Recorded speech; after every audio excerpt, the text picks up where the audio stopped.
So ladies and gentlemen, welcome to this symposium which we're calling Reimagining the MIT Classroom Experiments in Digital Learning. My name is Daniel Hastings, Dean for Undergraduate Education. It's my honor to introduce the new MacVicar Fellows, which I'll do momentarily, and then moderate this session. So first of all, I want to comment that this symposium and this day honors one of the faculty who contributed greatly, I'd even say mightily, over the years to undergraduate education here at MIT. That's Margaret MacVicar, remembered as the first Dean for Undergraduate Education, and also my predecessor several times removed. Every year at this time I'm reminded of her very large footprint that she left, because we do this. We also, of course, have a undergraduate research opportunities program, which she created here at MIT, which has gone on to both be a national standard and also influenced so many of our undergraduates. And of course, this MacVicar Fellows program, in addition to MacVicar Day, the fellows I'm going to introduce are also, of course, named for her. Well, this is exciting times for undergraduate education here at MIT. We're going to talk about digital learning here. But of course, it all occurs in the context of MIT being involved with, first of all, MITx and now edX, and our president declaring that online learning and digital learning is a key part of what will be changing MIT. Very recently, actually I think it was last week, MIT had an international symposium on online learning and the residential experience. Tom Friedman was at the symposium, and if you like to read Tom Friedman columns, he had a number of large-scale statements to make. So he wrote in the New York Times afterwards, he wrote this after coming to our symposium, that we're at an inflection point in higher education, that's what he said. And he argued it's no longer possible to be average in higher education, precisely because students could now see the best teachers in the world through going to some MOOC, and that's massively online course, and they would, I suppose, if enough of them are available, actually do that, and therefore make choices to go for the best, and therefore the average had to be raised. So that was fundamentally his argument. Well, within that context here, we have the best teachers at MIT. And if these people, I don't know if they will, ever offered MOOCs, then people would flock to them, and that's what you're going to hear by means of some of the quotes that I actually give you. So we're here to celebrate these fellows that we're going to announce, as well as celebrate and talk about some of the issues with digital learning in the classrooms, as some of these faculty are actually trying it and seeing what actually works. So with that, I'm very delighted to announce, and you saw it in the student newspaper, the provost chose 4 faculty as the next MacVicar Fellows, Professors Griffith, Miller, Schultz, and Teng as the next MacVicar Fellows. And what I'm going to do now is actually introduce each of them. And what would be helpful, I suppose, when I ask you to stand up, not collectively, can you just stand up so people can see who you are? And I'll say a few words about you. Based upon the nomination cases. Now, these colleagues who are about to hear these words have not heard them before because they hadn't seen the nomination cases. But being on the committee and with Diana, we had the great privilege of reading these nomination cases and being very impressed with them. And then I said the provost actually made the final choice. So first of all, Linda Griffith. Do you want to stand, Linda?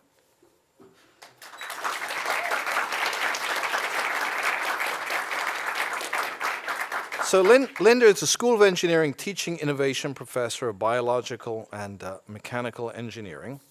And I want to read to you from some of the comments. So what I'm going to do in each case is read to you a comment or two written by a colleague, then several comments written by students, because the student comments also actually probably say more than the colleague comments. So for a comment from a colleague. Linda's passion, energy, and creativity towards undergraduate education is truly inspiring and has had significant impact on not only the lives of students, but also on the faculty members who develop new courses for the undergraduate program through her leadership. And then several comments from students. And you're going to see a certain theme here. Professor Griffith is a rock star. Some professors are seen as demigods because they are so far removed from the undergraduate arena. Professor Griffith is regarded among stars, that is, demigods, but she also makes herself available to undergraduates. So she's a demigod who makes herself available to undergraduates. Another comment, her pedagogical prowess sometimes came in the form of a challenge stated simply, how can we do this better? The answers were never obvious, but these charges served as a conduit to learn and explore. As I reflect on the lessons I learned from Professor Griffith, I realize she taught me how to think critically, imaginatively, and quickly, and to spend time on the difficult problems. I mean, I think it's an outstanding comment. What we want to do for all of our students, teach them to do those kind of things. So congratulations to Professor Griffith.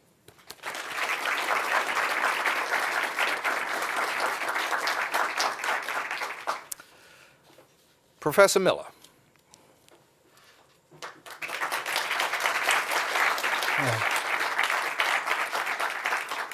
Professor Miller is Associate Professor of Computer Science and Engineering in the Department of Electrical Engineering and Computer Science. And I'll do the same thing. Comments from colleagues.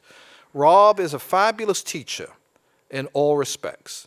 In course development, in course management, organization, hands-on pedagogy, and engagement with students, and inventing new ways to use technology to enhance education. Now for some comments from students. He is the best teacher I've ever seen in MIT. He's extensively knowledgeable and communicates very difficult concepts in very simple words. He teaches high-level abstract ideas as well as practical programming techniques. He knows how to motivate and guide his students to reach their individual goals and achieve excellence. And another comment. In my 6 years at MIT, Rob's course was the only one whose lectures I felt could not be missed. That's saying a lot. I was absent for exactly one lecture due to travel for a job interview, and still remember how genuinely disappointed I felt. His lectures always prompted such interesting discussion, and the material was presented so well, I felt as though I had missed something. So congratulations to Professor Miller.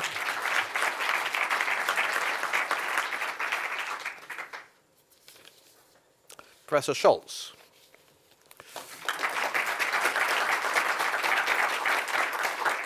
Professor Schultz is the class of 1943 Career Development Associate Professor of Cognitive Science in the Department of Brain and Cognitive Science. So, comment from a colleague.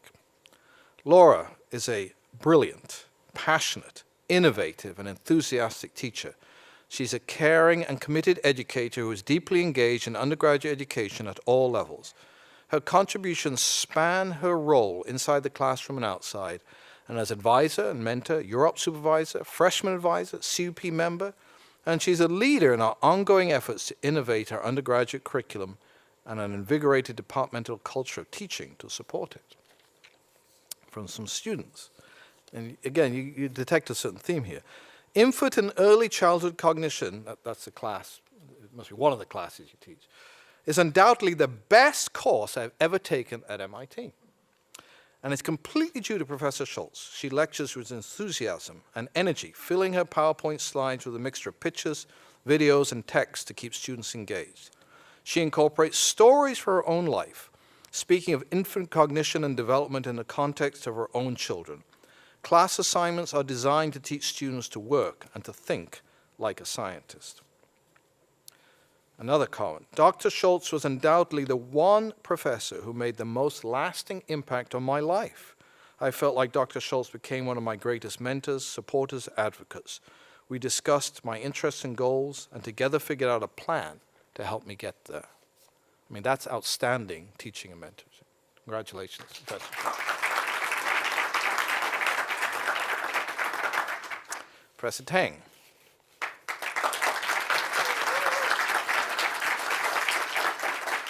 Professor Teng is Associate Professor of China Studies, holder of the T.T. and Y. Fong Chao Professorship in Asian Civilizations, and has a dual appointment in Foreign Languages and Literature and History. From a colleague, I know of no other faculty member who appears always to be with a student in her office, in the copying room, just walking down the hallway.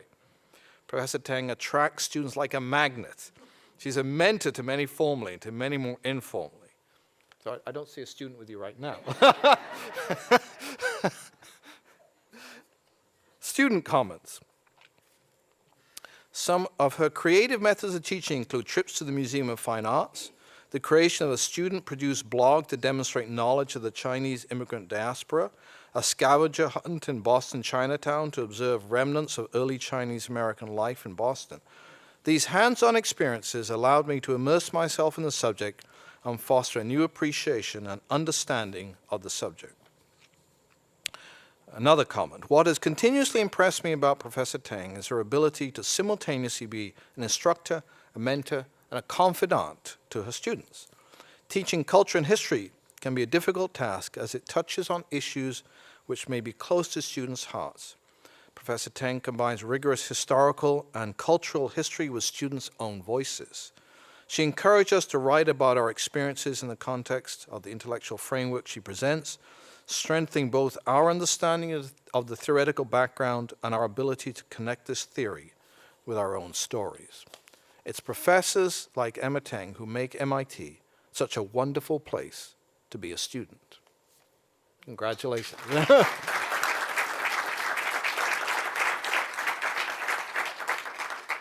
I hope you noticed some themes there.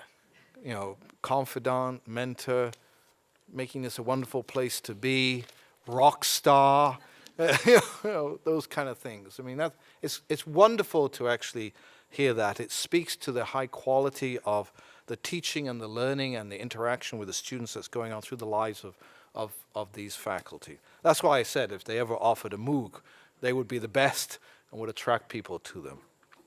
So with that, I'd like us to then move on to the talk about through the symposium that we're actually going to do.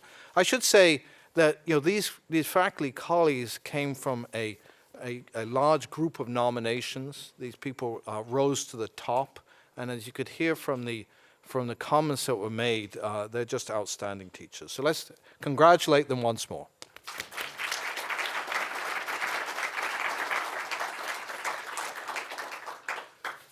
So we're going to turn now to the question, this symposium, Reflections on Digital Learning in the Classroom, in the context of all the things that have been going on here at MIT. We have five faculty. We're going to say a few words and then just open it up to discussion. So first of all, let me just briefly introduce them so they don't have to do it again.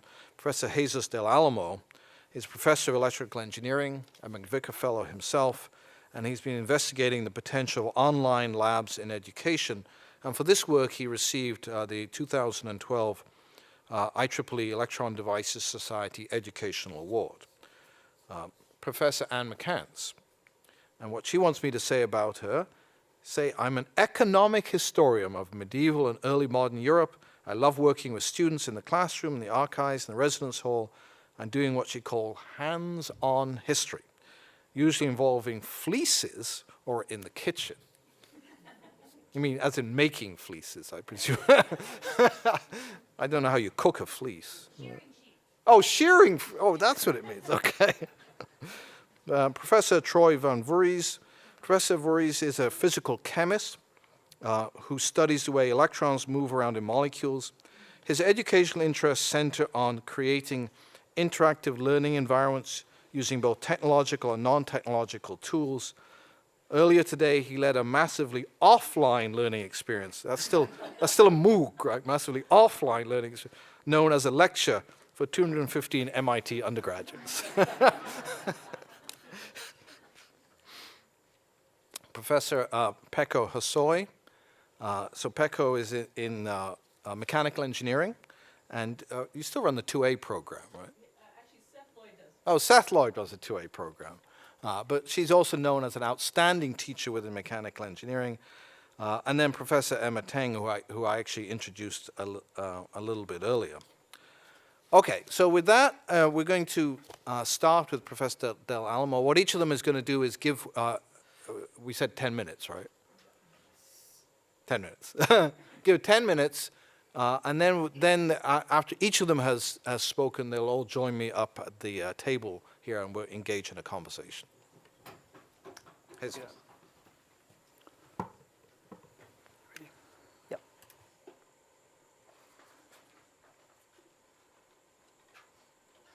All right. Good afternoon. My name is Jesús del Alamo, and I want to join my congratulations to our new MacVicar fellows.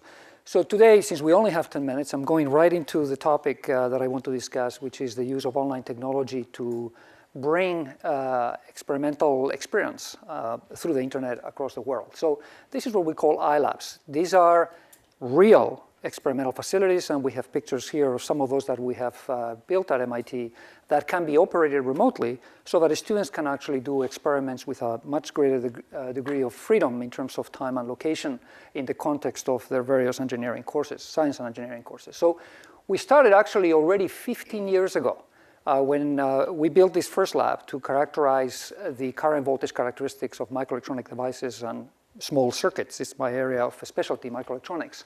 And we moved on from there to build some other devices to examine the frequency domain of various circuits and filters, the time domain, again, of devices and circuits. And we also work with colleagues in other departments to study this concept in other engineering disciplines. So in chemical engineering, Professor Clark Colton built a heat exchanger that used in several courses. In physics, Professor Belcher has built a force on a dipole experiment to examine electromagnetic forces. And perhaps the most interesting experiment of all, which is actually using the MIT nuclear reactor, a very unusual experimental facility.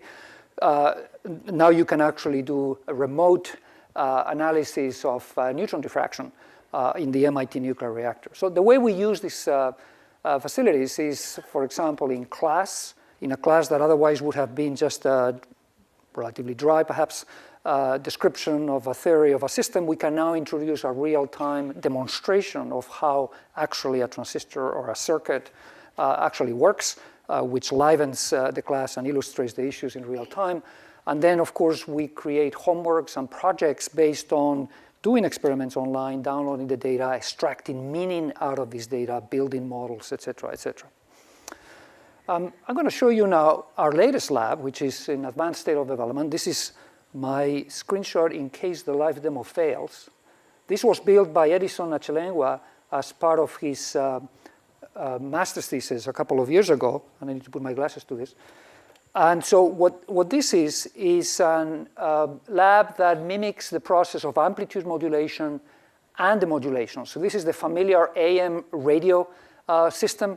Is illustrated through this. So what you have here, this is actually on. It is working right now in real time. What you have here on this side is the transmitter side, if you want, where there is a signal that is being multiplexed with a carrier and then transmitted to a receiver, which is on this side, where you have a rectification process and then a filtering process and eventually amplification.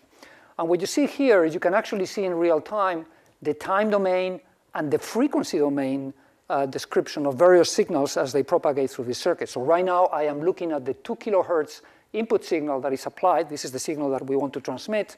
And I'm going to show you now the carrier that we are going to use to transmit that signal. That will be in green. And so you can see now this is an 100 kilohertz signal. You can see here the frequency domain. You can see here the time domain, the time domain here, the frequency domain. You can see this peak at 100 kilohertz. That is the peak at 2 kilohertz and minus 2 kilohertz for the baseband signal that we want to transmit. And then the amplitude modulation process gives you this signal, which now is going to be the green one. You can now see the amplitude modulated signal in green, and you can see now the frequency domain, which has developed these two sidebands around the main peak. For those of you that are in the know of this might make sense. And if not, I apologize, I only have 10 minutes. So eventually this gets transmitted and gets rectified. And you can see what the rectification process does. The rectification process cuts off all the negative side of the signal that has been transmitted, and that generates the baseband right here plus a DC signal, which we all need to filter out. So then that signal goes through various filters, and at this point, it is all the high frequency components have been removed, as you can see here. You can see how now the signal has been reconstituted. But it comes with a DC offset. It has been displaced by DC, which you can see right here on that green signal.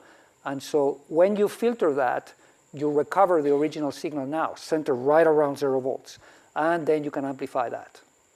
And so I have all the settings on this circuit set so that I can run you this demo in a couple of minutes and it all works. But obviously, these will be set all at 0, and the student will have to figure out the conditions that give rise to this really classic and, in my view, very beautiful example of modulation and demodulation.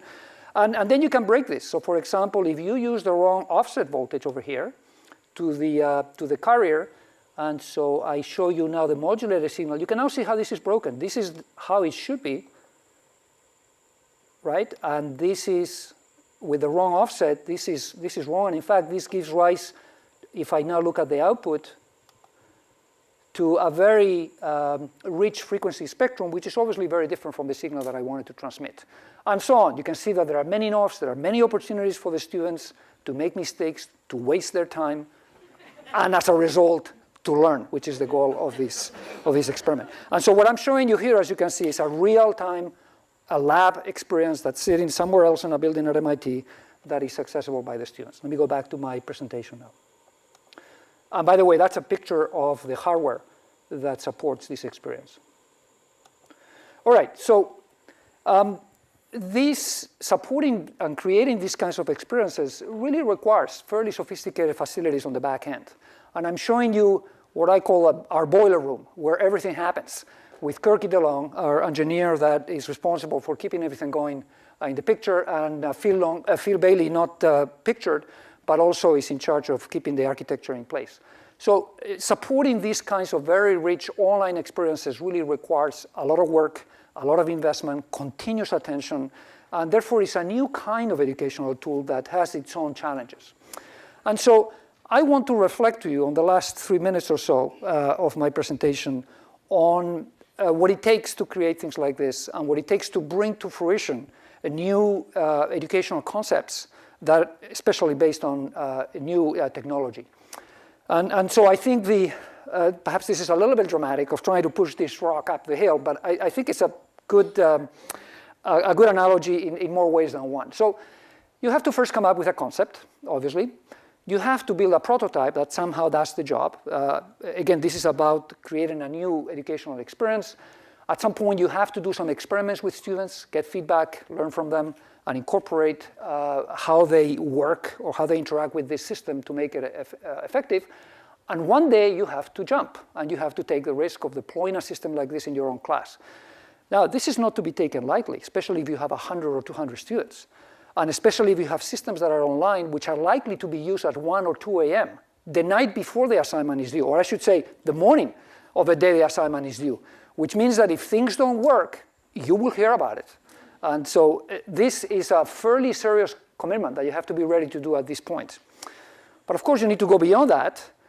Eventually, you have to convince one of your colleagues to do the same with something that, well, they might have seen you demo to them, but you eventually have to convince them that you've got a solid new tool with a lot of educational value. You've got some educational content that they can use. Now they have to jump in and take the risk. And so this is not a trivial thing to try to accomplish. At some point, you really have to do very serious educational assessment. You need to bring professionals to look at this concept, to engage students in a professional way, in an ethical way, and to really assess independently what the educational value of this concept is so that you can proceed beyond. And at some point, you are ready to jump off MIT and try to convince colleagues outside MIT to use this tool, especially if it is online. It might be available to them through the internet. But now you have to do this work all over again to other people, their courses, different contexts, and so on. And at some point, you reach what I think is the hardest barrier of all, which is institutionalization. You have to convince your administrators, your department heads and deans, et cetera, to now incorporate this into the matrix of the university and make this a tool that now is going to be supported and made available to everybody. And perhaps at some point then, if it makes sense, you're ready to hit the world on a massive scale. So this is not easy work. I don't want to over-dramatize this, but it really is important to realize that you really have to go roughly through all these steps to eventually bring something to work. And I think the analogy of the rock is good because when you're dealing with new technology, it's a moving target. You can't stop, just like if you're pushing that rock. If you stop, the rock will eventually run over you and go all the way downhill and you are gone. And the reason is because All these systems rely on browsers and plugins and operating systems and hardware that keeps moving all the time. And so if you don't maintain the systems, they will die. And in fact, they will die in a matter of months. So what is challenging about this is that you have to be able to keep this show on the road until you reach the top, or you're dead. And so another way to put this is what I call the education innovation gap, which, and some of you might recognize the structure of this figure. It comes from a DARPA slide, which has a similar structure, which I saw a number of years ago, and I have found quite inspiring. It's sort of, they use as a way to explain the DARPA mission in terms of bridging the gap. But I think we have a similar gap in educational technology. So let me explain. What I'm showing you here is a sense of the effort and cost that it takes to develop new educational opportunities. And over here, the time scale to adoption. So new educational concepts that we might explore, they will be sort of far out for insertion at some point in the future. They don't involve a lot of resources to put together a prototype and make things work and play a little bit. And typically foundations, corporations, government, MIT internal funds, and so on, will be eager to support you. To eventually make it in a big way, to really be institutionalized, you really need very large effort and a very large cost, especially if it deals with complex technology, and you need the institutional commitment to do that. And unfortunately, there is a huge gap in the middle. There is really nothing that I can see, and this is my personal experience, that helps you bridge this gap from here to here. At some point, the foundations and the government and the corporations, they want to move off to new, exciting, hot new ideas. And if you now need to bridge this gap until you can convince your administrators and department heads, et cetera, that you've got a worthy concept and that they should invest in a heavy way to really make this real, there is nothing that supports you in the middle. So I think, and I want to leave this as something to think about for this audience and for the panel, we need to bridge this gap. We need to find a way to nurture new ideas, but to nurture them through to the point, to strengthen the educational sense to the point that it can now be given a serious scrutiny by the administration for eventual adoption. So I will stop at this point. Thank you.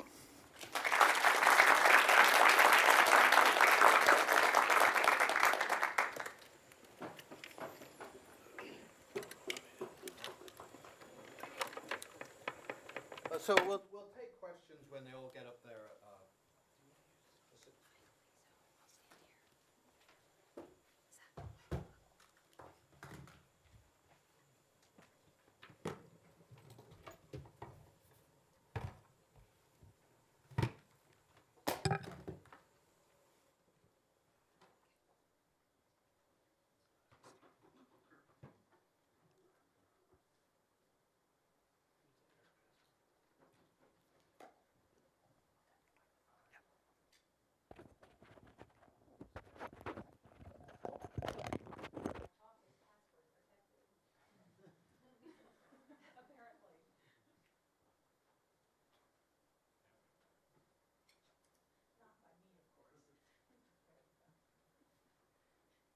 Okay.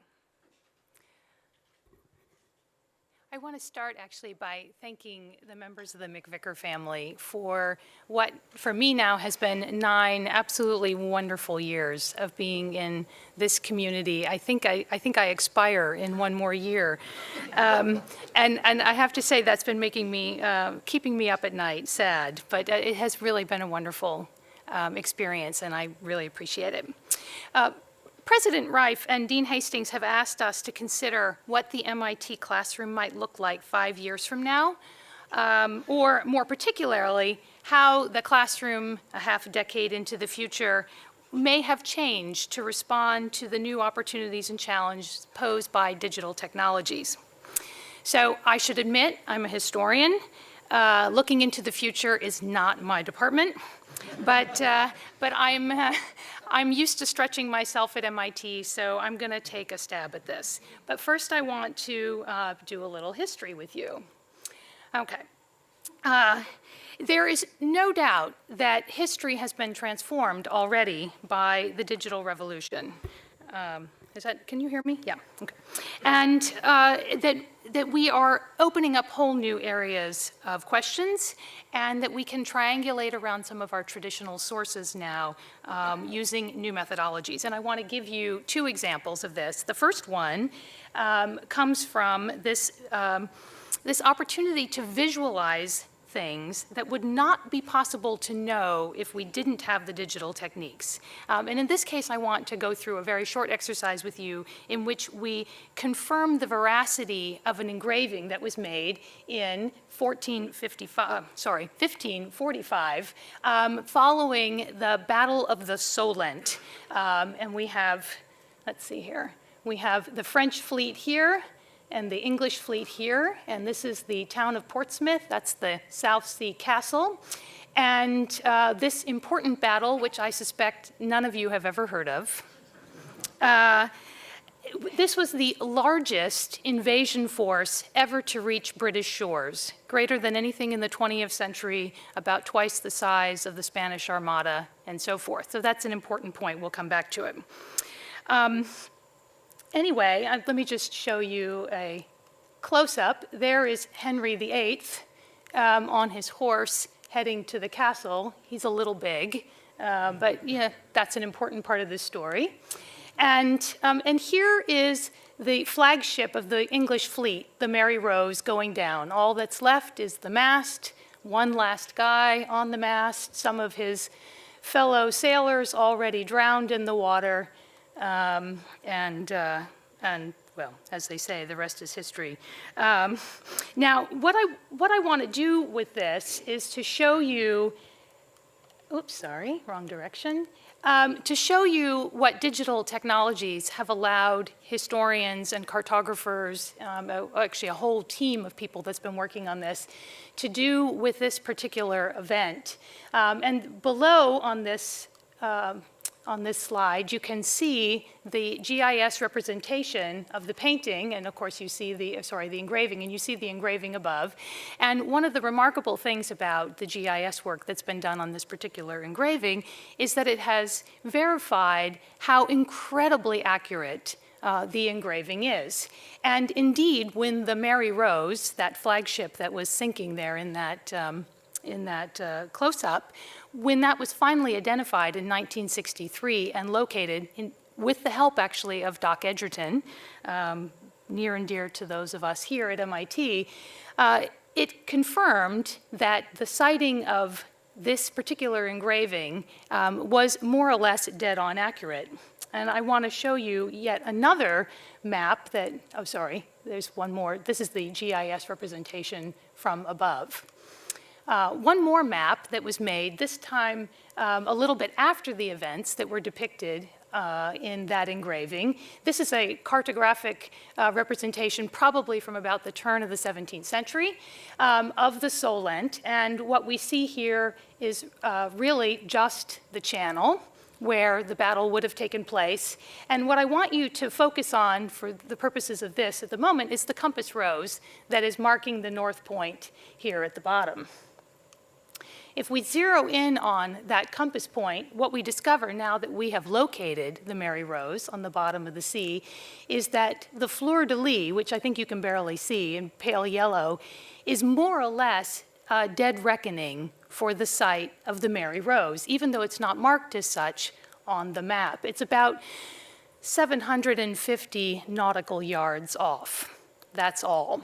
And moreover, the compass lines to the east and the west mark significant landmarks on land on either side, a castle on one side and a church on the other, so that anybody at the time who had this chart and was actually out at sea could have identified with more or less dead reckoning the site of the Mary Rose. Now, that's a ship that has been lost to us for several centuries.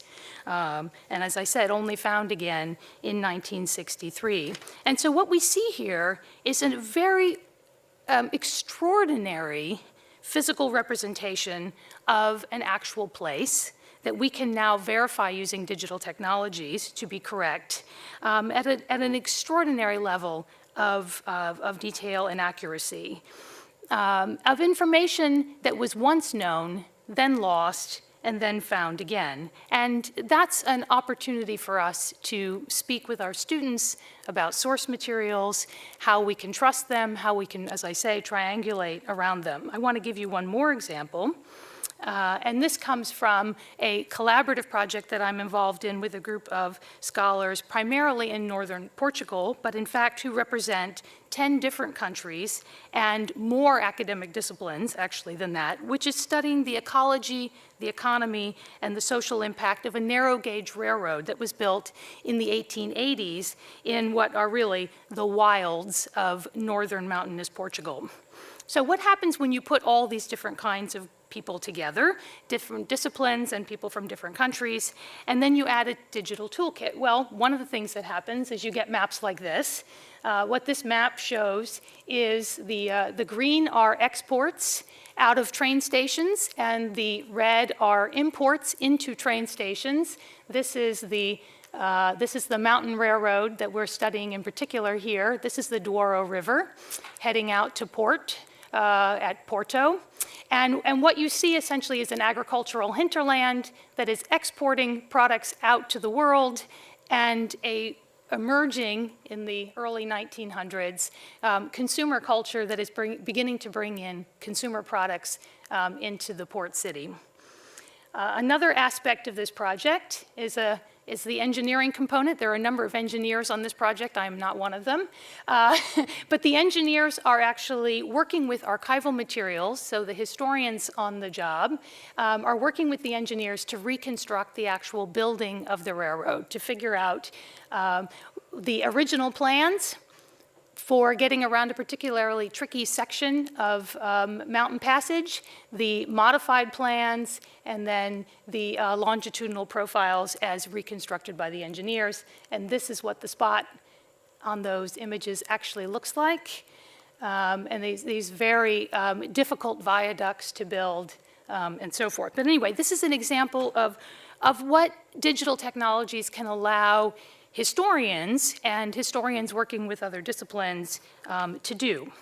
But I have a hesitation, nonetheless, about the digital opportunities that this represents for the classroom itself. Let me start by saying what the possibilities are, and then I will sort of go back to saying what my hesitation is.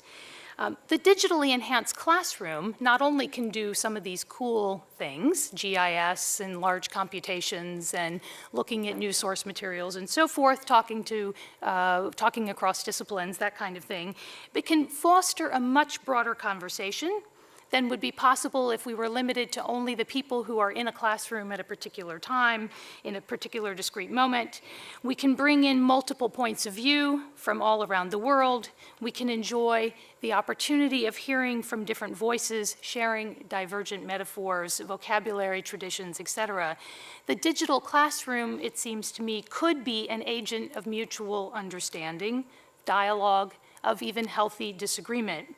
It could be a place that invites us to question our assumptions and forces us to hone our critical reasoning skills.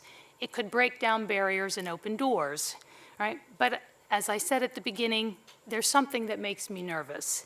And what is that? Well, let me go back to saying something about history in particular. History, as I'm sure many of you are aware, is sometimes accused of being little else than a boring collection of facts. You know, the dustbin, ash heap, and all that. But nothing actually could be further from the truth. There are 7 billion people on the planet right now, not to mention the approximately 50 billion people that came before us. We cannot possibly tell all of their stories in every detail. So history is fundamentally a discipline of inclusion and exclusion, of deciding what's important to remember and explain and what not, of who's in and who is out. Indeed, go back to that little episode I mentioned at the beginning of the Battle of the Solent, which I think probably none of you had ever heard of before. And yet that fleet was about twice the size of the Spanish Armada, which somehow I suspect all of you knew about before. Why? Well, that's actually a long and complicated story. I won't tell it. But it is illustrative of how it is that history decides that some things are important to remember and other things aren't. And size alone is not enough to explain it. The point is that we have to make these decisions about what to jettison, and that those are not self-evident. They are, in fact, contentious. There's a lot at stake: people's self-identity, their access to resources, their claims of justice, their accusations of foul play, and the list goes on. As a result, the history classroom is actually a very fragile place, where worldviews are challenged, even potentially shattered, where feelings can get easily hurt. Indeed, this is a place where many wars have started. The task of the historian, then, is only in the most elementary sense about teaching the material.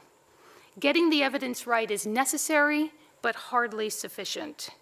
Great teaching is actually about managing the conversation. The plurality of viewpoints that's so critical to effective history teaching is also extremely dangerous. So what do we know about loosely managed conversations where much is at stake and the diversity of viewpoints large? Well, the evidence from the blogosphere suggests that those conversations can get very ugly very fast. Furthermore, the resulting vitriol is not just unpleasant, it is genuinely harmful. Recent research out of the University of Wisconsin, and here I'll put a quote from that research up here for you, suggests that the presence of ad hominem attacks or even just hostile tone in online readers' comments not only further polarizes the readers, but actually changes their comprehension of the original material. That is to say, the wide open history classroom could possibly do more harm than good. Whatever benefit there undoubtedly is in having more information and disseminating it more widely, and I'm completely in favor of both, might in fact be swamped by the ease with which people can get nasty to those who are not sitting face to face with them in the same room. Information cannot tell us what we should value. Only discipling ourselves to wise teachers, sitting at their feet, as it were, can do that. And that part, the sitting at their feet part of the current history classroom at MIT and at other places, I hope that that never gets flipped when we flip our classrooms. Our task for the next 5 years then, if we've been asked to think about what the classroom at MIT will look like 5 years from now, is to figure out how to reap the benefits of the wider conversation without letting it run wild. And in the meantime, as the authors of this study say, beware the nasty effect, or on this day, I guess, beware the Ides of March. Okay, thank you very much.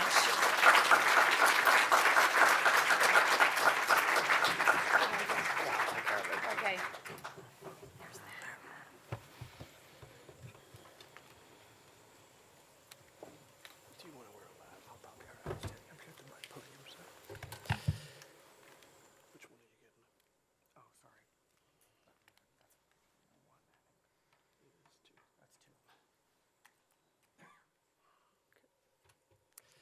All right, well, thank you. I'll move the mic up a little bit because I'm vertically a bit differently oriented than the last speaker. So one of the questions that, oh, there, it's good, it just came unplugged. There we go. So one of the questions that was asked of me, or it was in one of the emails that was sent out as we were preparing for the symposium, was, well, what would make you want to do this? Why would you actually want to use digital tools at all? And so I had to think about this. I'm like, how did I get stuck doing this? And it came to me that, the main reason I end up using visual tools as a chemist, digital tools as a chemist, is because chemistry is very visual. So I have here examples of 3 different pictures that I might throw up about chemistry. One is of an atomic orbital in hydrogen. Another one's one of a molecular structure. Another one's of a much larger molecular structure where there's a protein wrapped in DNA. So if that's great, digital tools let me throw up pretty pictures. That's nice. But the problem is that in chemistry, it's visual, but two-dimensional visualization isn't enough. Whoops. See, this is so 2D is not enough because each of these pictures, although it's a 2D representation and it's pretty, it's not actually what I have in my head when I think of an atomic orbital or a molecule or one of these very, very large molecules. And this is where digital tools are really great. I mean, because in principle, I could just spend a lot of money on at Copytech and print off a lot of color pictures. But color pictures don't let me do this. So this is an app on my iPad here that allows me to take this hydrogen orbital and just rotate it around with, touching it with my finger and look at how it actually sits in three-dimensional space. Which is very helpful to me in terms of actually conveying to the students, okay, this in 3 dimensions is what I'm thinking of in my head. Or there's another app I have on here for the second picture of a molecular structure. So when I was in chemistry class, we had to buy these molecular structure kits, right? So they cost what to me as a student seemed like exorbitant amounts, like $40 or something like that. And now there's an app for that. So this is one where I can take these bonds here and I can actually snap together something and say, okay, I can just add these things together. And then I can move this thing around. I can say, okay, what does this look like? And I can do this, and it helps the students to understand how atoms come together to form molecules.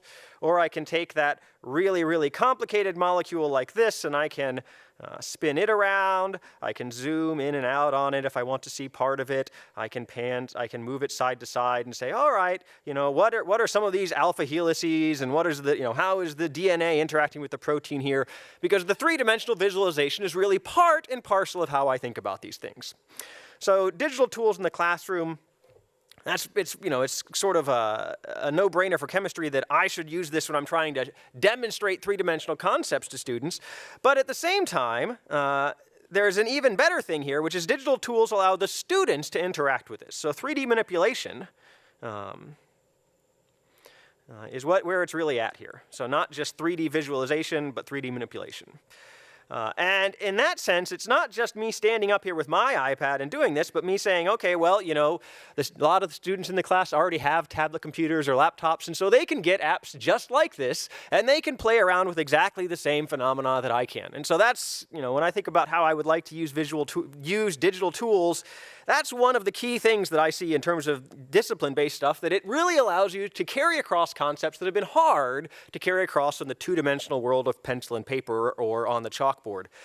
And in order to get these kinds of things into students' hands, online education is sort of the buzzword of the day.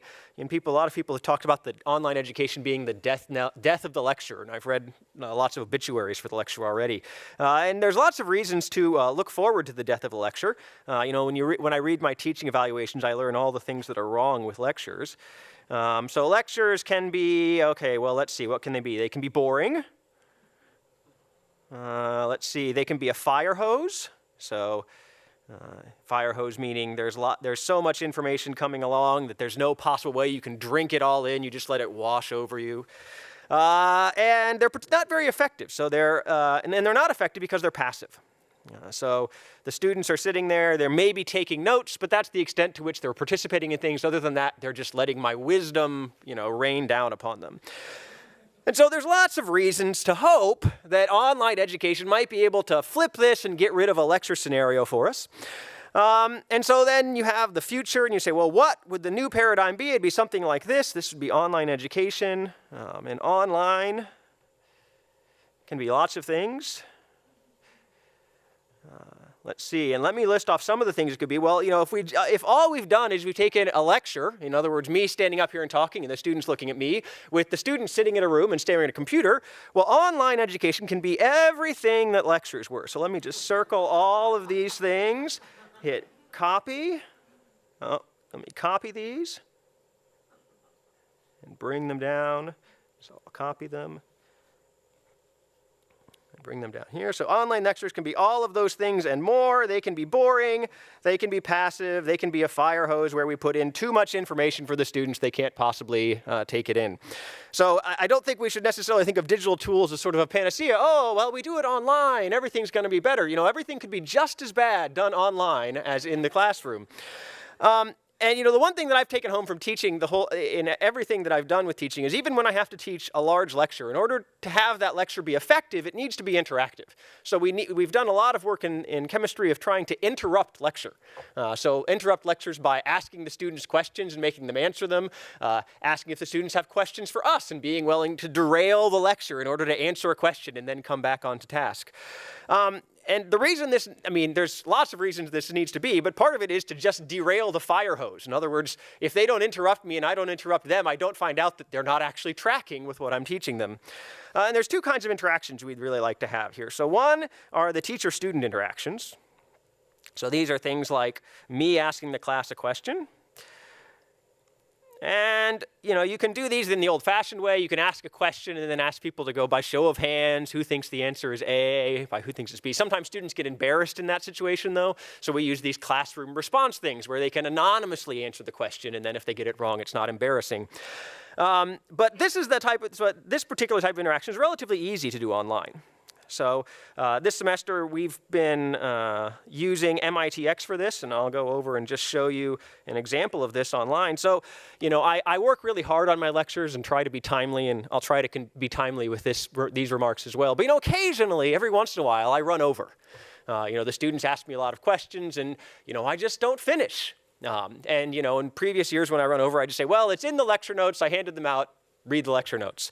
But now, since we've got this MITx site, what I do when I run over is I just go and I do my lecture notes on my iPad. I go into my office, I finish my lecture notes, I put them up on MITx. And normally we have pre-lecture assignments, but if I have overrun, I just make the pre-lecture assignment, okay, watch the rest of the previous lecture, and then I interrupt the students. So down here, I've given them the last 9 minutes of lecture, and then I ask them a question based on what the lecture was teaching them. And I think that it's harder to do this. So it's harder to make this interactive where you say, okay, make the students answer a question, then give some more, and then make them answer a question. Because it's easier for me to I give the lecture in class. It's easier for me to just give a lecture online. And if I have a fear about online learning, it's that, well, easy often wins. And so if it's easier to just record a lecture and post it and say, well, people can watch it, then that might be what happens. But that particular piece is fixable. The teacher asking the student questions is fixable.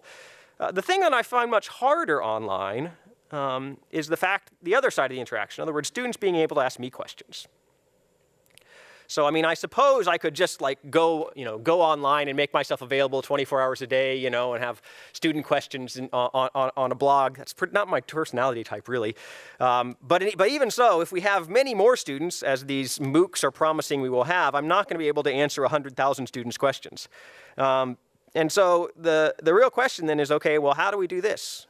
Can we come up with a system where, thinking of the computer as a teacher, is it possible to come up with a system where the students can ask the computer questions and the computer can actually respond in some intelligible way that says, okay, well, this is the concept you're not understanding. And I think that's an outstanding question. If our classes, that will, I think, determine a lot about how our classes look in 5 years, which was Dan's charge to us, is how will things look in 5 years? Well, I think it depends.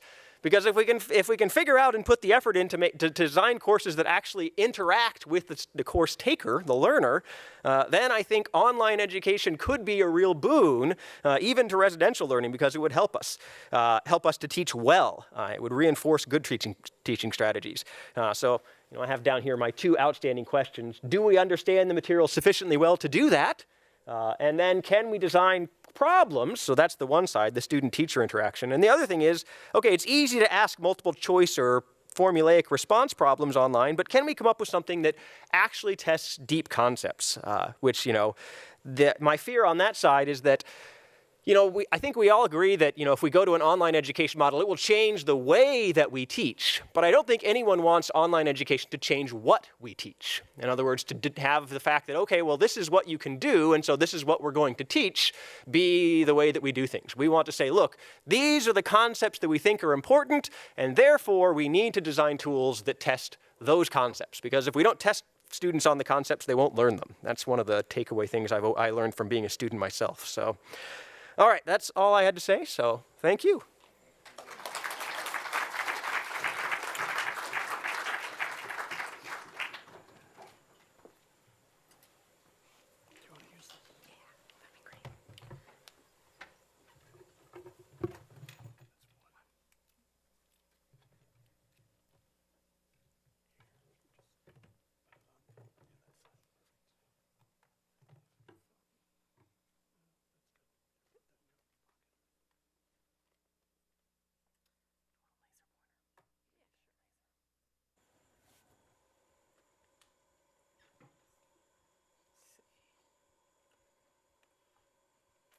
Okay. So that was a perfect introduction to what I'm about to talk about. All right, so when I was invited to do this, this is supposed to be a symposium on digital learning in the classroom and experiments that you've done. And I haven't done any experiments on digital learning in the classroom, so I was a little bit at a loss of what to talk about. So I'm going to talk about one tool that I've used that has been particularly useful, which is Socrative.com. So how many people in here have used Socrative.com? Excellent. Okay, good. So Socrative.com. So first of all of my students, and I'm sure everybody in here, has a smartphone or a tablet or a laptop. Okay, I want you all to take it out. And I need at least 50 of you to do this. Okay, and other than that, you can work with the person next to you. Okay, but I need 50 of you to go to msocrative.com. And while you do that, I'm just going to log on. Oops, sorry, not to that. Let me go over here. Okay, so go to msocrative.com. And I'm going to give you a classroom. Okay, so hold on. Oops.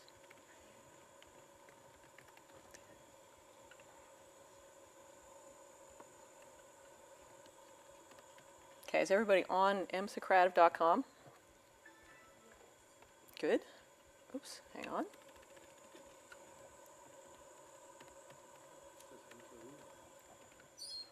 Okay, good. Enter room number. Here's your room number. Your room number is the Ides of March, 3-15. So enter room number. Okay, so in a minute I'm going to ask you a question, and I do not want you to answer the question that I ask you. I'm going to ask you a second follow-up question after I ask you this question. So is everybody good? So I have 17 students in my room. It's good. 35 students in the room. Okay, good.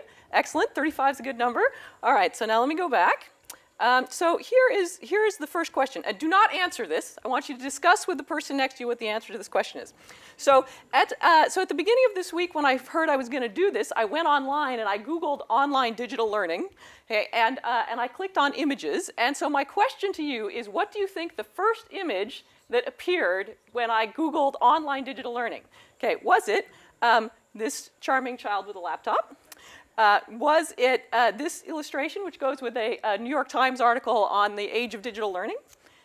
Was it an advertisement for one of these online universities, University of Phoenix or whatever one of these things was?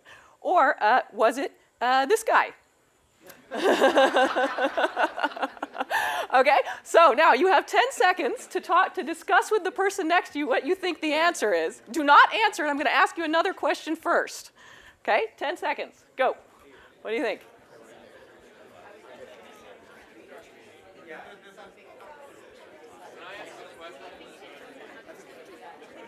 That's right. Wait, it's good. You'll see in a minute. Yeah.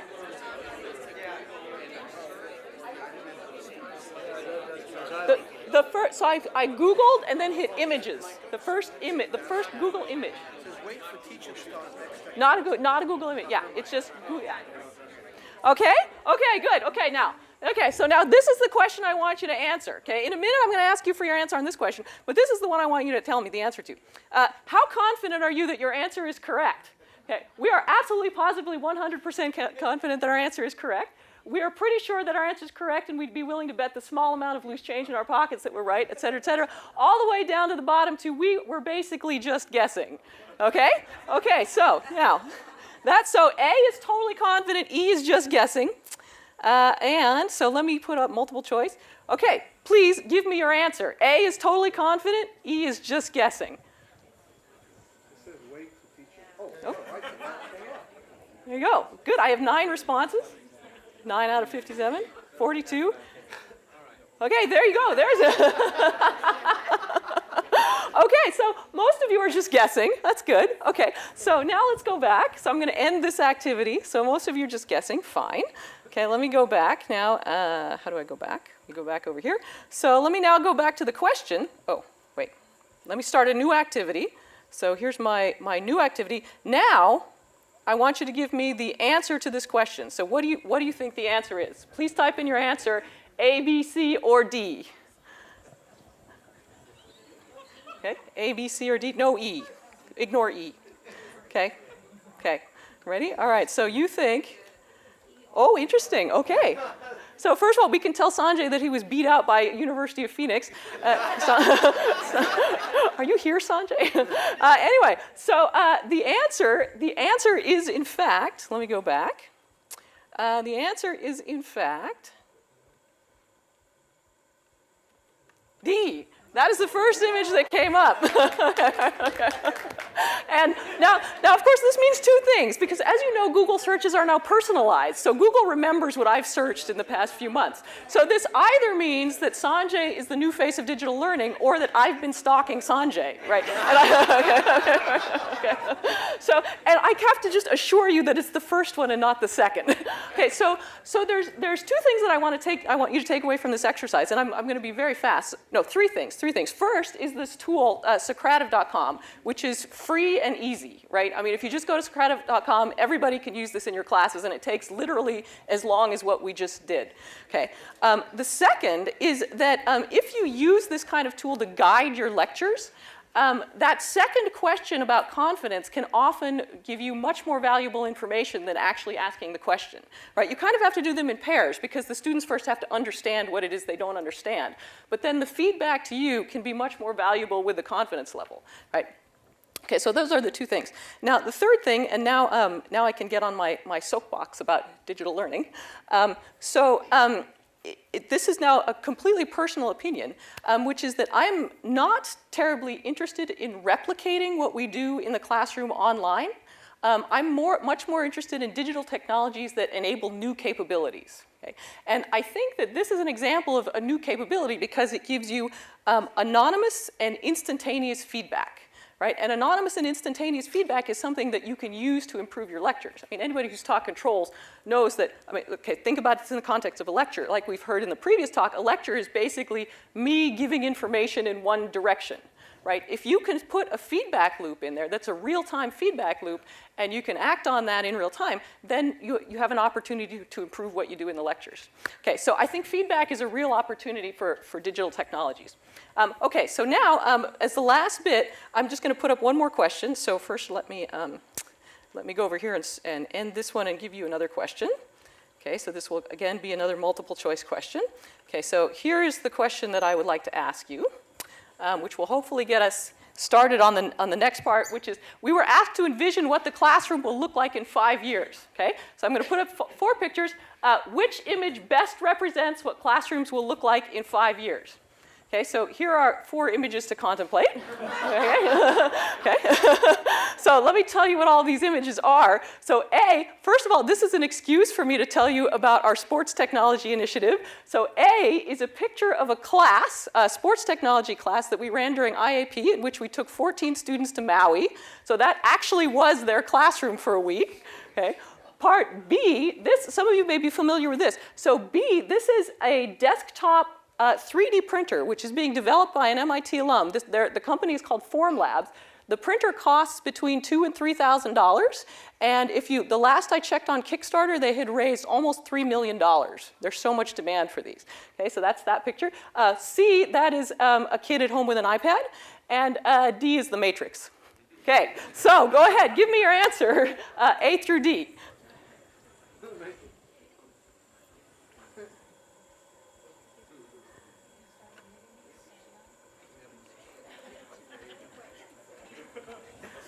Somebody said E, none of the above. All right, so I'm going to leave you with that because that will maybe segue into our panel discussion, and thank you for your attention.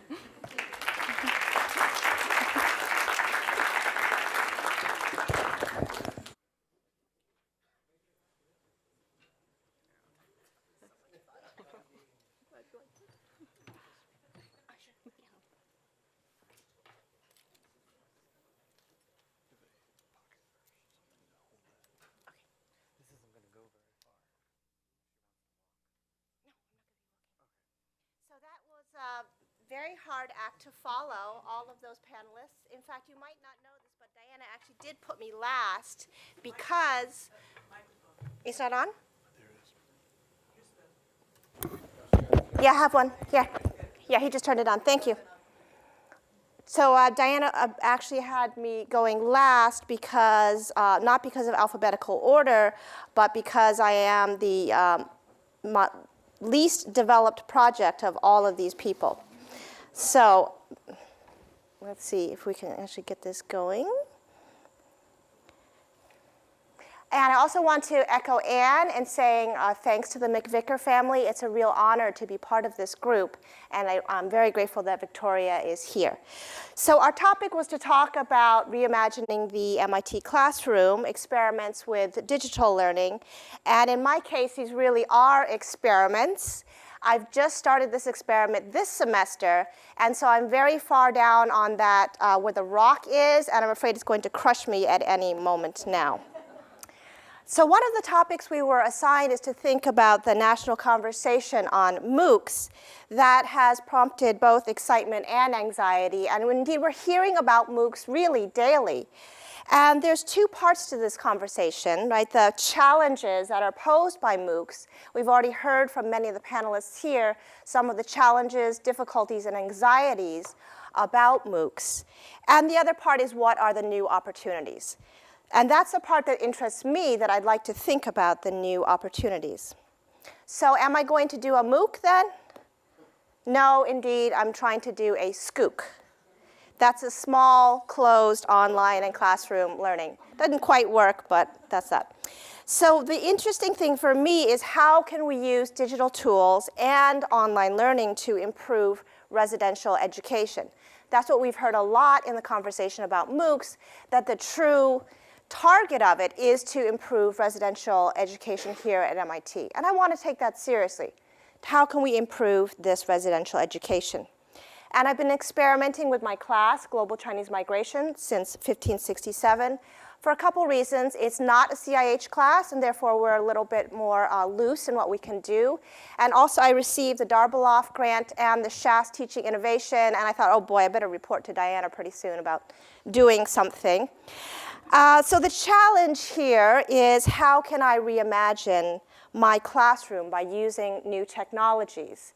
And the other part is how can I use new technologies to bring in global perspectives to my classroom?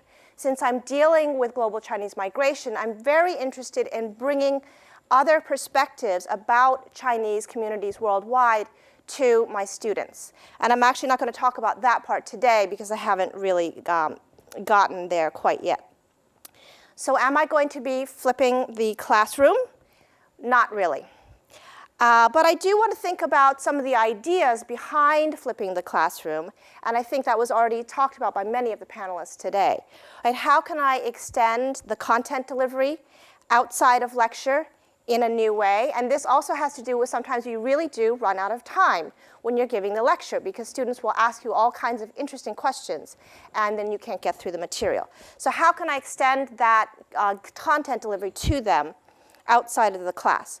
The second part is to try to expand the time for students to share materials based on the class readings and their own interests in class and outside the class. So I'm trying to have a kind of more fluid relationship because I just can't get enough with my 3 hours a week with the students. I'm greedy, I want more.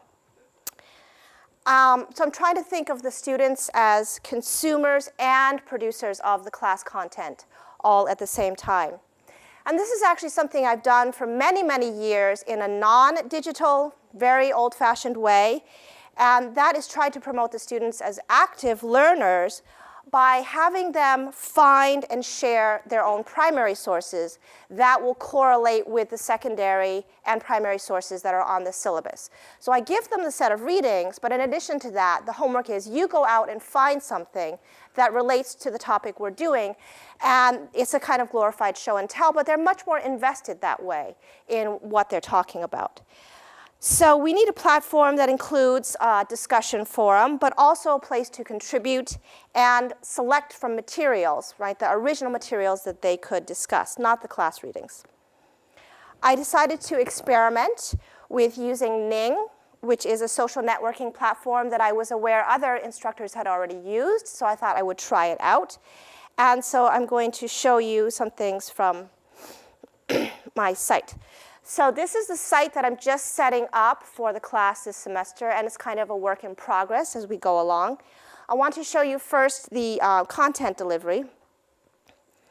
So we have weekly themes here, And what I do with the weekly themes is to take a theme from the readings from the textbook that week and highlight that particular theme. And they're supposed to read the theme before the lecture starts, but it's also a way for me to frame the readings that they have to discuss on Thursday. So creolization was the topic that we're doing in week 3, which actually built on what we did in week 2, which was looking at Chinese migration to Southeast Asia. So what happens when Chinese intermarry with local women there? That was the topic that we had for that week. And so I introduce the topic, and then I give them this way to frame the different readings that they have, as you can see. And the interesting thing, of course, is many of these readings are online, so it's oh, that one is not online, apparently. Not today. So that's always the fun part of using digital technologies. There's usually some glitch. So here, if this works, we can see the classroom discussion. So the students were broken up into small groups of 4 for the classroom discussion, and each of them was given a topic. They didn't know ahead of time which of the 4 topics they would get, but then they were put in the groups, and one discussed food. How did migration and intermarriage change food customs? Another was given architecture, another clothing, another literature, and the final group had metalwork. So they discussed these readings, and then what you're seeing here is, in fact, the takeaways that the group facilitators got from the group discussion.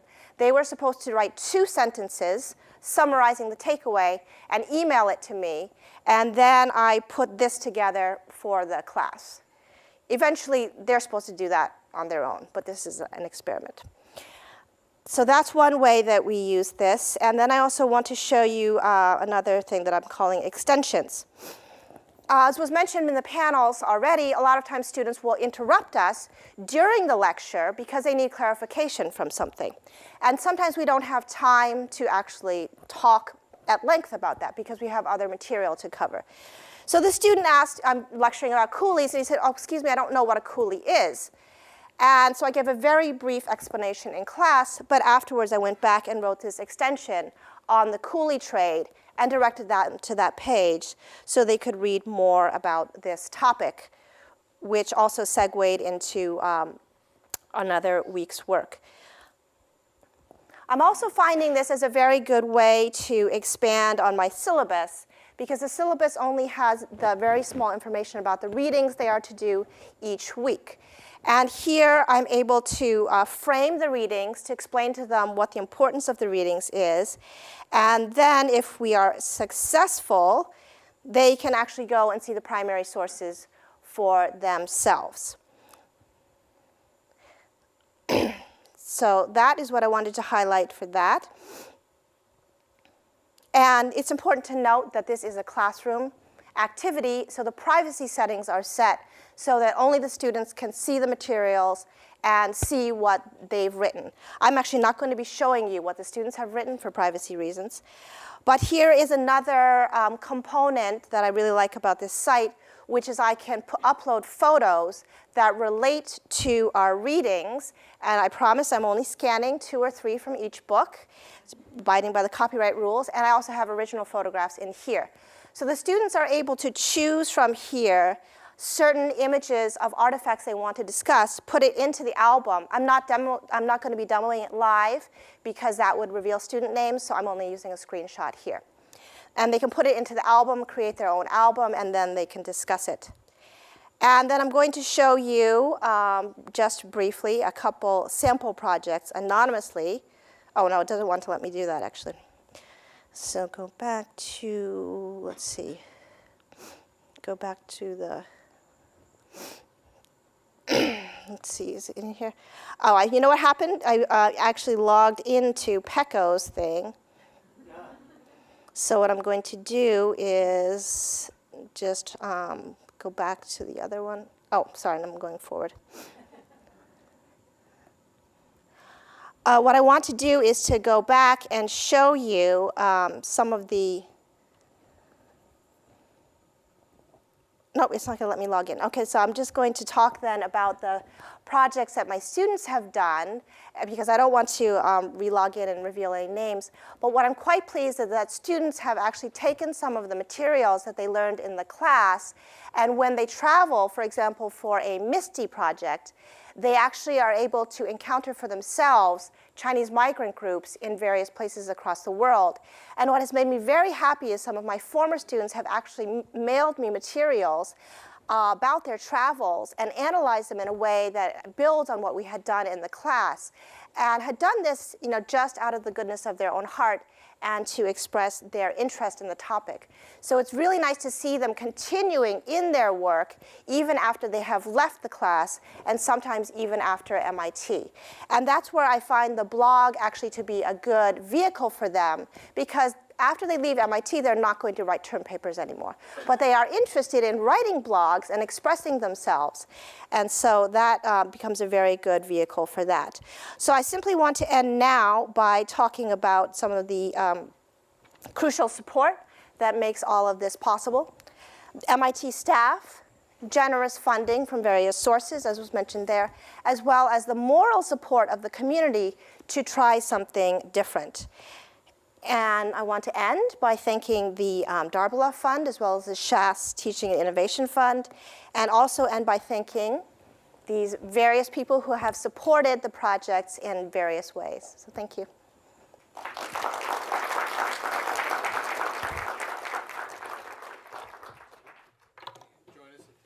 Yep. Can I have the mic?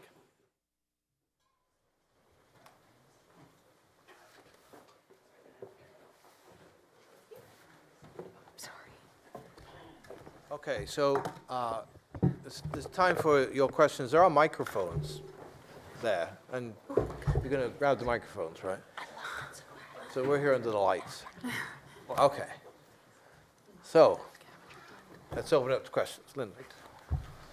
I have a question for Peko.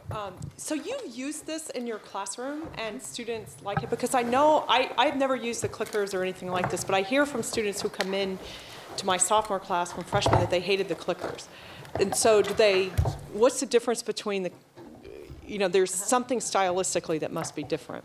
Yeah, so I don't know what they do as freshmen, but I know that the students, I've had numerous students stop me in the halls and say, can we do more classes where we do the clicker exercise? So, I think there's two things. One is that you have to be very flexible, because you have to ask questions that they're going to make mistakes on, so that they make the mistakes in real time, and then you can go to the board while that's fresh in their mind and work through why that was a mistake. So I think you have to be good at crafting the questions.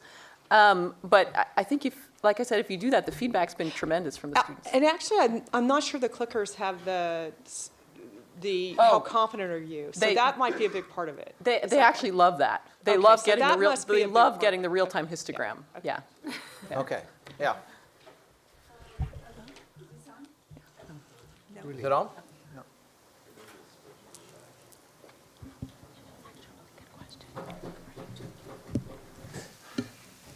Anyone had it? A few years ago, we had Peko. We had a program on campus called Picturing to Learn, where we had undergrads, among other things, sketch together various phenomena in science and engineering. And what we were seeing, which was actually quite exciting, were their misconceptions in teaching each other. What I'm concerned, well, no, this is a direct, I shouldn't fashion my own question in this way. My guts tell me that collaboration is very important in learning. Do you agree, all of you? Am I being naive about this? That is collaboration in terms of the students collaborating with each other. And if in fact it is an important part of learning, can we engage them in that exercise in online learning? Good question. This is to all of you. All of you, what do you think? Troy? Yeah, I certainly think that collaboration is a key part of learning, and you know, I mean, and, you know, both in terms of in the classroom, like the clicker questions actually can be, another thing that you can do when the students miss the clicker questions is not just ask them how confident are you, but ask them to talk to the person next to them. Yeah. Which then and then it encourages folks to actually collaborate and, you know, and try to figure out the answer. You know, as to whether it's possible to do that online, I think it is, but then again, it's also a question of, you know, I don't know if I'm the only person in the room, but I'm not on Facebook. I don't do any of those kinds of things. I hear, you know, that there's lots of vibrant social networking that goes on online, but, you know, it is a question about, you know, how much collaboration will happen, and how much will people just lock themselves into their rooms and do it on their own. Other comments? Emma, any comment? Yeah, I think that collaboration is absolutely vital to learning and also developing the classroom community. So as I suggested in the presentation, every week in my class, the students will have a collaborative discussion exercise where they will form small groups and talk to one another. So I think they learn a lot through that. As to whether that's possible online, I think it is possible online, but the thing is you have to address these issues that Troy raised and also the issues that Anne raised. And especially in my area, in teaching about foreign culture or race and ethnicity, you do get into a lot of areas that are very sensitive, where even the classroom discussions have to be very carefully managed. And I don't know how you do that online. Any other comments? Yeah, so I think actually there's a huge opportunity to do this online. I think there are some things that are easier online and some things that are harder online. One of the things that online allows you is asynchronous interaction, so people don't have to be there at the same time. I think, like I said, feedback is one opportunity for digital learning. I think online collaboration is another one. I guess I'll be the cautionary note at the table.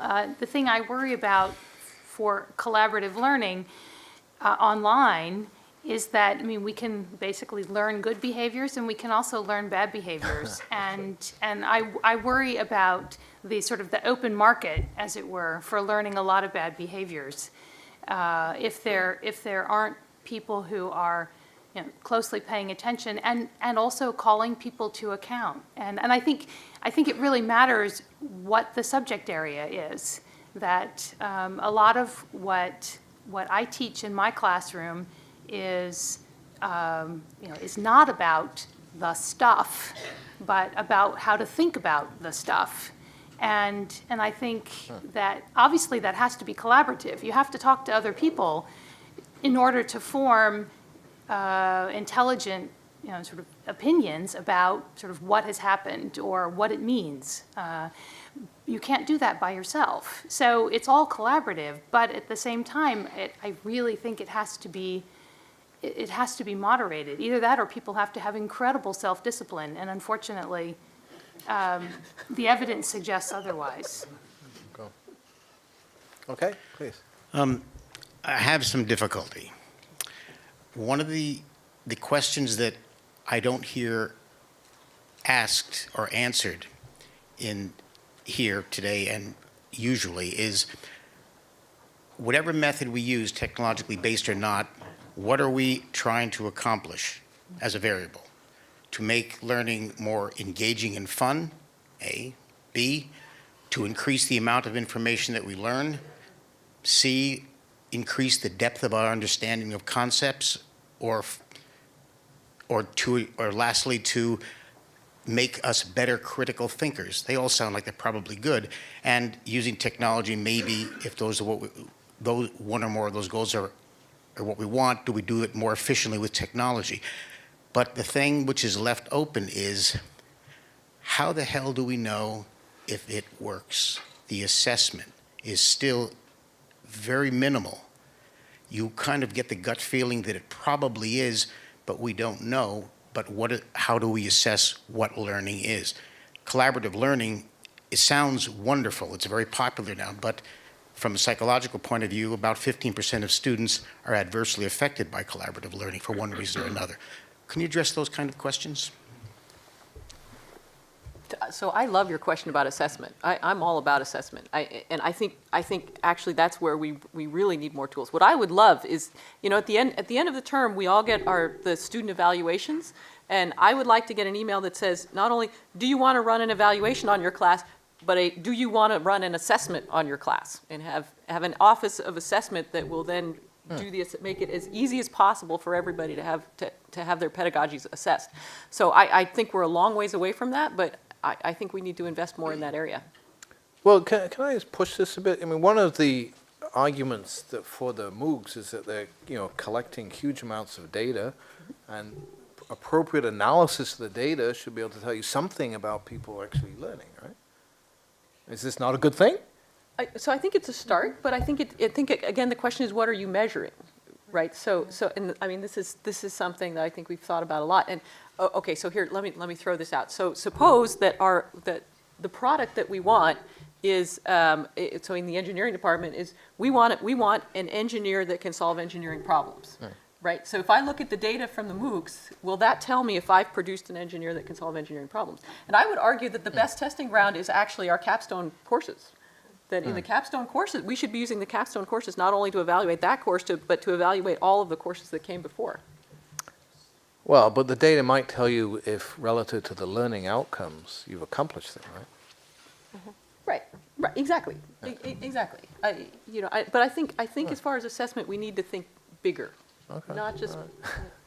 Yeah, I would like to echo Peko too. I think that I agree. We want to have a way to measure outcomes, to do assessments, but we also need to know when those measurements should be taken, because I don't think they necessarily are only at the end of the term. I can't tell you how often, and I'm so pleased when it happens, but students will email me not just a term after they've taken the class, years after they've taken the class, they will email me and say, oh, Professor Teng, I just saw this or I did this, and I get it. I get what you were talking about then. Sometimes they need life experiences before it can click for them. So sometimes we need to measure right at the end of the semester. Sometimes we need to give it time. We don't know what the outcome will be. Okay. Other thoughts? Our experience with assessment is that it's actually quite hard. First of all, you need a baseline. And it's not obvious how to construct a baseline. Is that the course that I taught 2 years ago that didn't have this new resource that I have developed? Or is the course that my colleague taught last term the same one? It's not obvious what the baseline is. And so we have worked with professionals in evaluating the effectiveness of iLab. And they have to measure, as it has been mentioned, against the course objectives, because that is what the goal of the course is. And so sometimes you have a signal that emerges, sometimes it's unclear. I find this really hard, and it has to be done by professionals. And I think it has to be done. And if anybody wants to do it, we should contact them. Okay. Can I? Yeah, please. Yeah. I think that it is a lot easier, difficult as it is, it's a lot easier to assess whether knowledge has been transmitted than it is to assess whether wisdom has been acquired. And ultimately, I would like the engineers that graduate from MIT to be really good at solving the engineering problems that are before them, but also to know which problems are worth tackling, in what order, if resources are scarce, where they are best allocated, et cetera, right? And I think that's very difficult to assess in an online environment. I think it's very difficult to assess in the classroom. It's very difficult to assess in the here and now. I mean, I think often we don't know the wisdom of a decision or the lack of wisdom of a decision until a lot of time has passed, right? It's not even clear what the right moment of assessment is. Is it how successful something looks a year later, or is it actually, something that has benefits 10 or 15 or 20 or 100 years later? And I think that is a very difficult question. And I don't think the online versus, the in-class, I don't think that makes the least bit of difference, right? We're not quite sure yet how to assess the wisdom that our students are acquiring while they're here. Hopefully some. Okay. Yes, go ahead. Thank you. I have a question and comment for Anne with regard to this issue of difficult material that we should or shouldn't put online. It is an issue that, as some of you know, I have been thinking about for a long time. And as Emma's student recommender said, we deal with things that are close to their heart. And so the point, this little counter to your point, I think, is that I think we need to continue to try and understand how we can do this on a scale that is now available, for the simple reason that the thing that is absolutely amazing about MOOCs, at whatever scale, is that you bring in all sorts of perspectives. And those perspectives, unlike in the small classroom, have more than just one student. You know? And so students are not alone in thinking what they're thinking. And I think it's very important that we do that.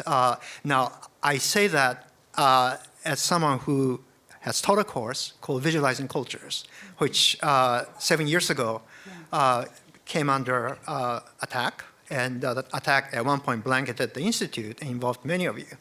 But it died down, and we learned a lot from that. I was asked whether if we could put this on as a MOOC, and I thought about it, and I decided that we're not ready to do so yet. But I'm not ready to give up on it. Just because of the potential that MOOCs have. There are different kinds of MOOCs. For example, Harvard is offering a MOOC on copyright that's limited to 500 students. That kind of experiment. Okay? Otherwise, the MOOC world is going to be skewed to content that is not close to the heart, if you will. And so I've proposed to MITx an experimental type of format for starting to experiment with these types of content. I'm not sure if we'll be able to do it. But the point is that you're right. I've seen it. But at the same time, I think that this is an opportunity now to start experimenting and see if we can somehow overcome the nastiness, as you pointed out. I mean, I'll just say by response, I didn't mean to issue a complete Jeremiah, but I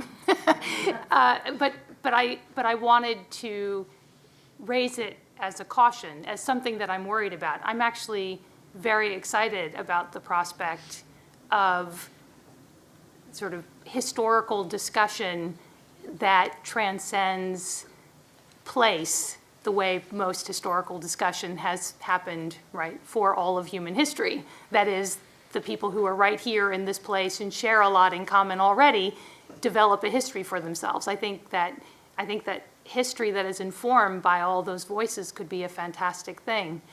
I just simply wanted to, indeed, with visualizing cultures in mind, not to mention all the other, sort of potential controversies that we can think of, remind ourselves that there really is a place for the teacher, mentor in the classroom whose job is, in some sense, right, to act as the moderator, to not allow the hostile voices, the disparaging tone, the ad hominem attacks, right, to change not just the dialogue, but to actually change people's perceptions, if you will, of the facts, right? And that was my caution, but I haven't given up on it either. Okay, thank you. Yep. Fine. So I'm Daniel Jackson. I have two comments that I'd welcome your thoughts on.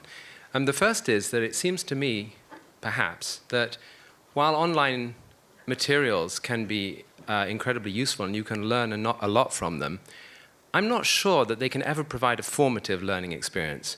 When I think about what I've learned in my life, I'm not sure I ever learned anything big from a video or even a book. I think all the really big learning experiences I had were from people. And I think that once you're very educated, these materials are great. If you're an MIT professor, you can probably learn a lot from Sal Khan. But but I'm not sure that if you're a typical student, you can learn so much by just going to Coursera or Udacity or whatever, or edX.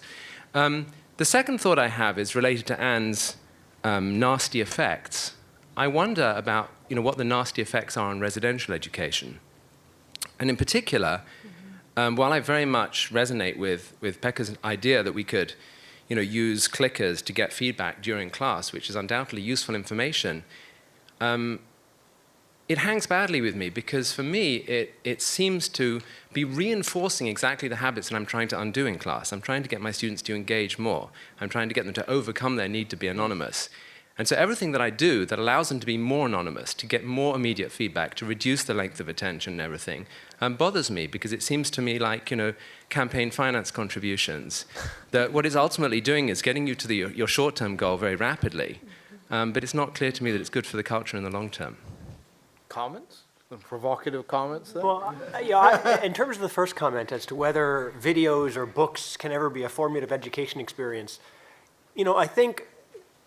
I guess I would be an example of where books and videos were a formative education experience. I didn't necessarily have the best schools where I lived when I grew up, and a lot of the opportunities I had to learn new things were I would go to the library and check out a book, or I would. Now, I'm granted I was weird. That's one of the reasons I'm at MIT. You're a nerd. No, okay, but that was formative for me, and I would imagine that there are a large number of folks who don't have access to any other kind of formative, excellent educational experience where something like this, could, if this is the best you've got, it would be formative for you. You've got a lot of other educational stimuli. Sure, it's tough to beat having a one-on-one discussion with someone who's really brilliant and excited about their field and teaches you a lot of things. But if you don't have that, then, yeah. Other comments? Well, I would just echo that. I think books have always been very informative for many, many people over time, right? Many people talk in their memoirs or will tell you in person. Right. Reading certain books are enormously formative for them. And of course, there is a lot to be said for the interaction with the professor as well. That's another kind of extremely formative experience. But I think we probably need many, many kinds of those different formative experiences altogether. Okay. Yeah. Yeah, I wanted to invite you to comment on the practicalities that underline this wonderful vision. And I'll give you two very old school examples of digital. I go and give a lecture from notes I've written down. I go and give a lecture with slides so that I can post them online. I select a homework assignment from a library of online computer answerable questions versus I go through the back of the chapter in the textbook and I pick wonderful problems. And my experience is that in those two cases, we're talking about an order of magnitude in terms of time and effort.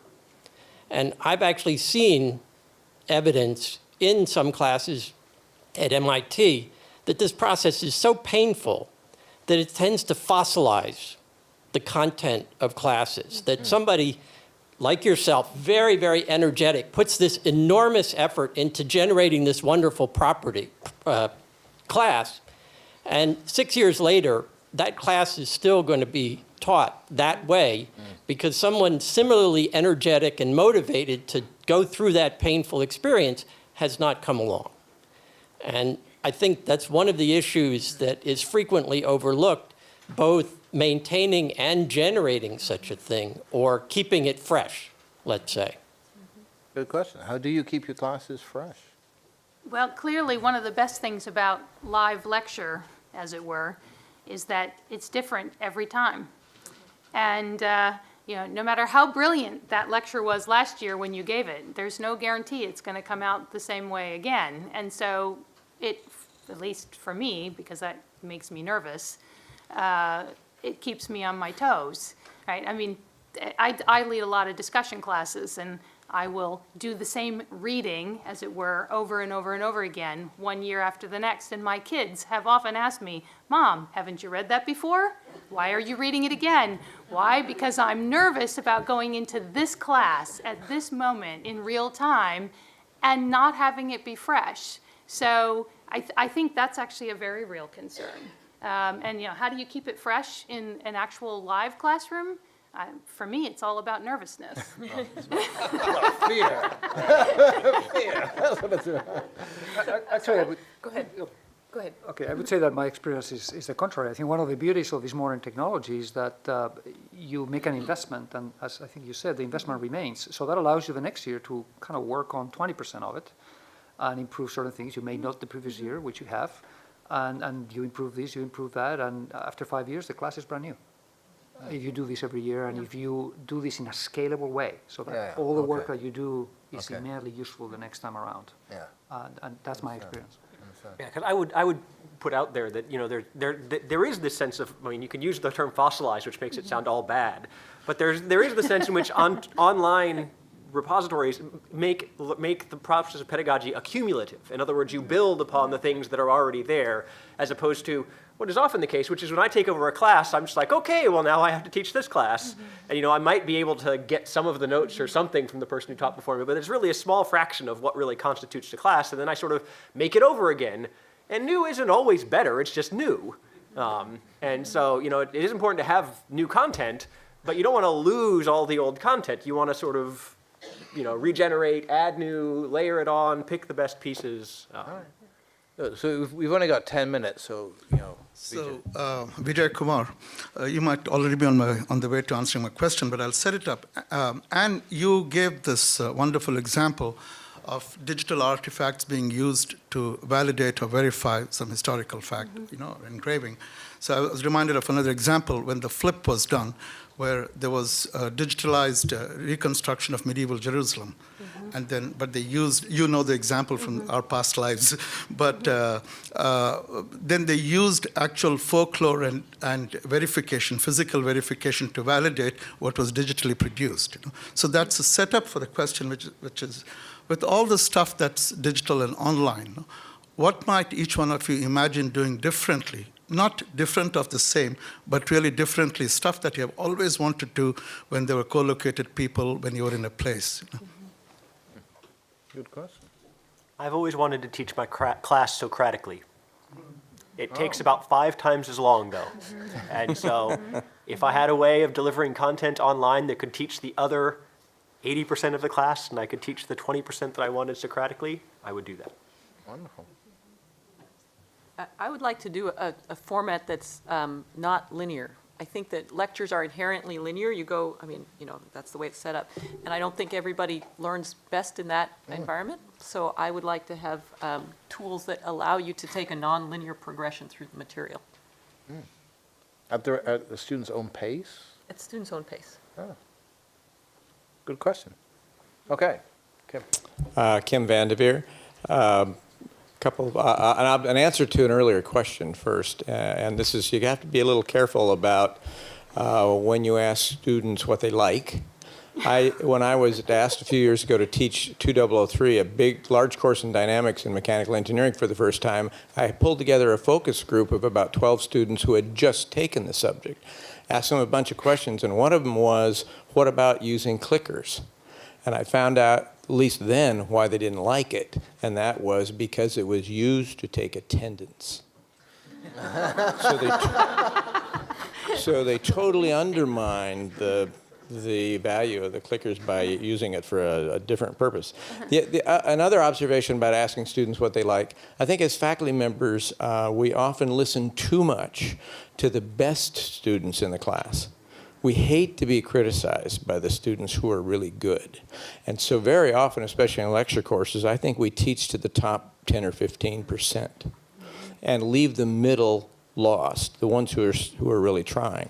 So I've got lots of evidence to support that. So my question to you is, you know, how can we use modern tools and other techniques to be more effective about teaching to the middle?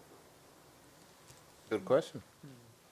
I think that's one of the reasons I'm so excited about feedback, right? I mean, yeah, of course there are these issues that were raised earlier with anonymous feedback that you don't want to be spoon feeding, but I think it gives the middle a voice, right, which they otherwise wouldn't have. Hazel? This one? Maybe I could say that that's what recitations are for. The fact that we break into small groups and that we work very closely with the students. Yeah. And I think that's where we are able to handle the full spectrum of the class. I mean, I think, Kim, ironically, the online environment may actually prove to be more harmful to the middle student and more differentially beneficial to the top student, who can pull together materials more on their own because it's already clearer to them for whatever sets of background reasons that they come to the table with. So, I mean, one of the things I actually worry about with the, sort of the massive environment is that it might actually skew the opportunity set even more than it already is. I mean, one of the great things about, teaching a small class in situ is that, if a student isn't saying anything and you care about that, you can intervene. If a student is sitting somewhere on the other side of the world behind a computer screen, even if you care, you have no way of knowing and you have no way of intervening. So, I mean, in all of these discussions, I actually think of this, the digital environment, as just another set of tools. And, you can use them well and you can use them badly. You can modify 20% of your content every year, whether it's online or in real time, or you can let it stagnate from one year to the next. That isn't because of the tool, that's because of you and the choices that you make about what you're going to do with it. So at some level, I'm not even so worried about the tool. I'm worried about the person behind the tool and what kind of commitment they've made to using it, to whatever its capacity might be. Okay, thank you. Dave? I mean, a number of you have touched on this, but my question is, what do you want the students to come to class prepared? How do you want them prepared when they come to class? Okay, if we're talking about the flipped classroom, then the technology is going to try to do that. And I don't mean just, oh, well, we can replace books by animations. I mean, maybe we could have some sort of social networking or pre-assigned groups or anything, open your mind and just say in 2 sentences what would be great if the students had done when they come to class already. Thank you. Troy, any thoughts? I have a thought I'm still trying to. Oh, Emma, any thought? I think the most important thing for students to come to class each time with an active and open mind, ready to hear what other people have to say and to be brave enough also to engage with the other people in the discussion. I think if they can bring that to class, whether or not they've actually done the homework, of course, is always a bonus, but if they can bring that I think they're really ready to get something out of that class. So the reason I had to think some is because we have pre-lecture, pre-class assignments. That's So I have to think, well, I know that we have them. And to be honest, most of the time we use those to say, look, in some other course, you had some concept. At least we think you did. If I ask the students, okay, do you remember X? 75% of them will say, no, I don't remember that at all. Even though I'm very confident that they probably saw it, they'll just sort of silence. But if they come to class having thought back about, okay, well, what did I learn in calculus? What did I learn in physics? What did I learn here that might be relevant to the class the discussion we're about to have? That, I think, really elevates the level of the discussion when they've recalled those facts that are not actually chemistry, but are related to what we're going to talk about.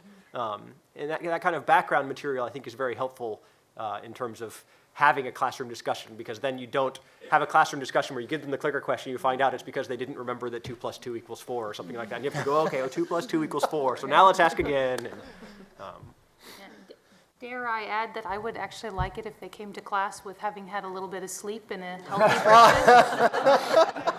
I think it would make a big difference. That's really a plus for boring online.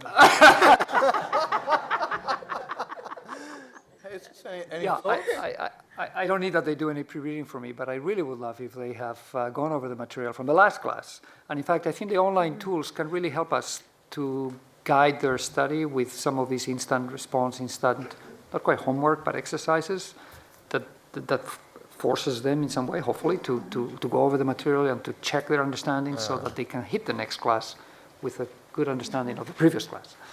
Okay. Peko, any thoughts? So I don't actually require them to know anything before they come to lecture, but they seem to come very prepared. And I mean, I think for me, it's a matter of setting expectations, and they know they're going to be in trouble if they don't know the material. Okay, thank you. So let's thank the panel.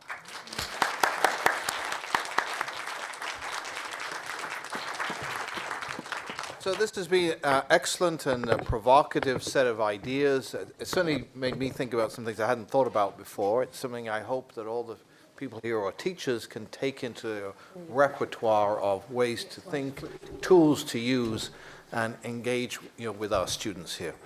So we have a reception now. Right outside, we have a reception, so please join us for that.